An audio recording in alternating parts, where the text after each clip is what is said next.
नवी मुंबई महापालिकेत चौकशीचा धडाका. नवी मुंबई महानगरपालिकेत प्रशासकीय काळात घेतलेल्या निर्णयांची चौकशी करण्यासाठी आता 5 सदस्यीय विशेष समिती स्थापन करण्याचा प्रस्ताव महासभेत मांडण्यात आला आहे.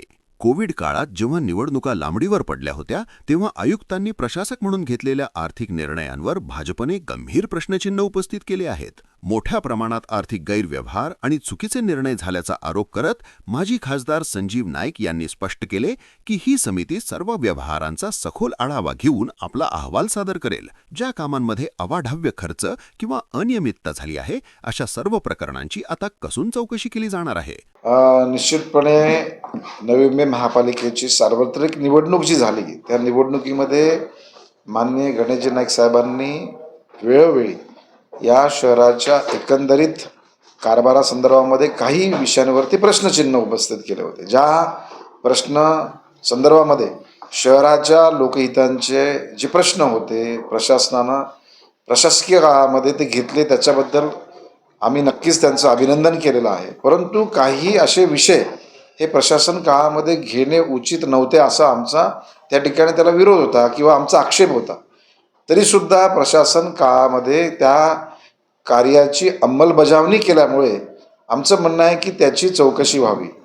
ते कशामुळे झालं, का केलं, त्याच्यामध्ये काही गडबड झालेली आहे का, इतर सर्व दृष्टिकोनातून आम्ही त्याची चौकशी व्हावी आणि अशा पद्धतीची मागणी त्या काळापासून नाईक साहेब बोलत आहेत. आणि भारतीय जनता पक्ष म्हणून मी त्या निवडणुकीमध्ये या संदर्भात बोललो होतो की या संदर्भात आम्ही मागणी करू सभागृहाला की अशा पद्धतीची चौकशी समिती गठन होणं आवश्यक आहे. आणि म्हणून जेव्हा भारतीय जनता पक्षाच्या नेतृत्वाखाली या ठिकाणी सभागृह बसल्यानंतर अशा पद्धतीची मागणी सन्मान्य नगरसेवक मंडळांनी माननीय महापौरांच्याकडे मागणी केली आणि त्या मागणीच्या अनुषंगानं मला वाटतं की याच्यामध्ये जो कोण दोषी ठरेल, ज्याची कोणाची या ठिकाणी चूक असेल त्या गोष्टींवरती कारवाई होईल. आणि कारवाई नाही तर त्या संदर्भामध्ये आमचं असं म्हणणं आहे की फौजदारी गुन्हा दाखल व्हावा, जेणेकरून या ठिकाणी महापालिकेचा पैसा म्हणजे जनतेचा पैसा. महापालिका संज्ञाच म्हणजे जनता आहे. आपण जेव्हा नेहमी म्हणतो की महापालिकेचा अधिकार, महापालिकेने घेतलेला निर्णय, महापालिका म्हणजे सभागृह असतं आणि सभागृहानं घेतलेल्या निर्णयाच्या अनुषंगानं आज हा निर्णयाच्या अनुषंगानं ही समिती गठन होण्यासाठी अजून निर्णय झालेला नाही आहे. निर्णय सभागृहाच्या पटलावरती आत्ता आहे. परंतु ती मला आनंद या गोष्टीचा आहे की मी जी मागणी त्यावेळेस बोलले असता ती मागणी सभागृहाने त्याची मान्यता घेऊन समिती गठन करण्यासाठीचा निर्णय घेतला. मी भारतीय जनता पक्ष नेतृत्व माननीय देवेंद्र फडणवीस साहेब, माननीय गणेश नाईक साहेब असतील, जे आता या पालिका सभागृह म्हणून जी या ठिकाणी समिती गठन करण्याचा निर्णय घेतला त्या सर्व नगरसेवकाचा धन्यवाद करतो. आणि मला असं म्हणायचं आहे की कोणी असेल उद्या त्याच्यामध्ये कुठल्या पक्षाचा, जातीचा, धर्माचा, पंथाचा विषय नाही आहे. शहराच्या पैशाचा अपव्यय किंवा अपहार होणं हा खूप मोठा या ठिकाणी गुन्हा आहे असं मला वाटतं. आणि म्हणून त्या अनुषंगानं या समितीचं गठन करण्याची मागणी होता. आज लवकरच गठन होईल आणि लवकर त्या समितीची गठन झाल्यानंतर चर्चा विनिमय करून प्रशासनाकडून तशी माहिती होईल आणि मला विश्वास आहे की योग्य पद्धतीची माहिती प्रशासनाकडून मिळेल. आणि ही गोष्ट जनतेला समजली पाहिजे ना की आमच्या पैशाचा जो काही उपयोग झालेला आहे तो दुरुपयोग झाला आहे की सदुपयोग झाला आहे. जर चांगला झाला असेल तर आम्ही अभिनंदन करू. जर या गठन झालेल्या समितीकडे जर कुठल्या गोष्टी उजागर होताना चांगल्याच गोष्टी समजल्या की बाबा असं वाटत होतं की बाबा या ठिकाणी हे चुकीचं झालं आहे, परंतु नाही, दिसतंय की बाबा दिसताना दिसतंय चुकीचं झालं आहे, परंतु प्रत्यक्षामध्ये त्याच्यामध्ये असं नाही आहे, तसा समितीचा निर्णय त्या ठिकाणी येईल.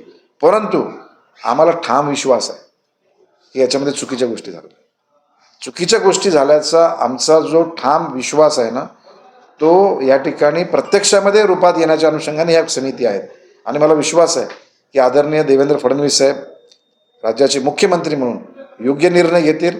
आणि मला विश्वास आहे की माननीय नगरविकास मंत्री एकनाथ शिंदे साहेब, शेवटी नगरविकास खात्याच्या अंतर्गत आपण महापालिका असते, त्यांनासुद्धा या गोष्टीची माहिती मिळेल आणि योग्य पद्धतीची पावलं राज्य प्रशासन, महानगरपालिका प्रशासन आणि आता आलेलं सभागृह घेईल असा मला विश्वास आहे. मात्र या निर्णयावरून नवी मुंबईचं राजकारण चांगलंच तापलंय. विरोधी पक्षनेते विजय चौगुले यांनी सत्ताधारी भाजपवर पलटवार करत अतिशय खळबळजनक आरोप केले आहेत. त्यांच्या मते ही श्वेतपत्रिका म्हणजे केवळ अधिकारी आणि ठेकेदारांना ब्लॅकमेल करून वसुली करण्याचा सत्ताधाऱ्यांचा प्रयत्न आहे.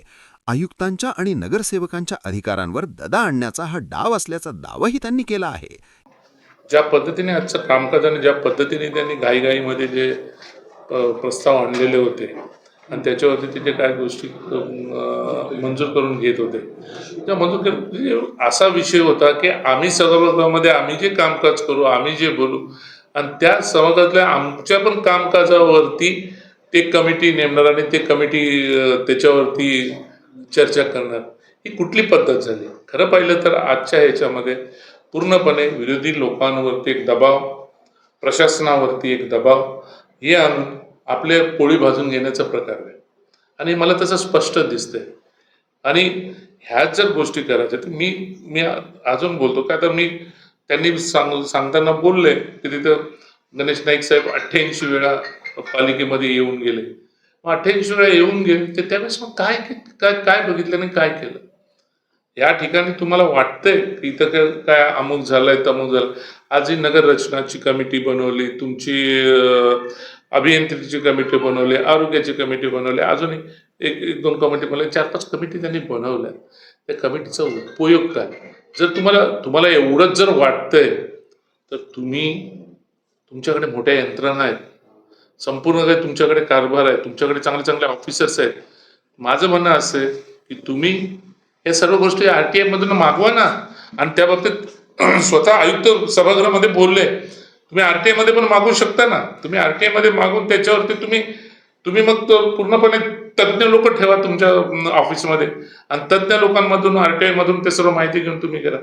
हे पण जाणून बुजून अधिकाऱ्यांना कोणाला तरी दमावर घ्यायचा, अधिकाऱ्यांना प्रेशराईज करायचा, हे कदापि मी होऊन देणार नाही. आणि या ठिकाणी आम्ही शिवसेनेचे, आम्ही एकनाथ शिंदे साहेबांचे आम्ही शिवसैनिक आहोत. आणि आज शिंदे साहेब असतील, आज आमचे खासदार मस्के साहेब असतील, आज आम्ही सर्वजण ज्या ज्या काही आमच्या गोष्टी होतात ते त्यांच्यापर्यंत आम्ही टाकणार आहोत. या आरोप प्रत्यारोपामुळे महासभेत जोरदार खडाजंगी पाहायला मिळाली असून आता या प्रस्तावित समितीच्या अहवालाकडे आणि त्यातून निघणाऱ्या राजकीय निष्कर्षांकडे संपूर्ण शहराचे लक्ष लागले आहे. माझ्या चॅनलला सबस्क्राईब करा आणि बेल आयकॉन दाबा, जेणेकरून तुम्हाला माझे नवीन व्हिडिओ मिळतील.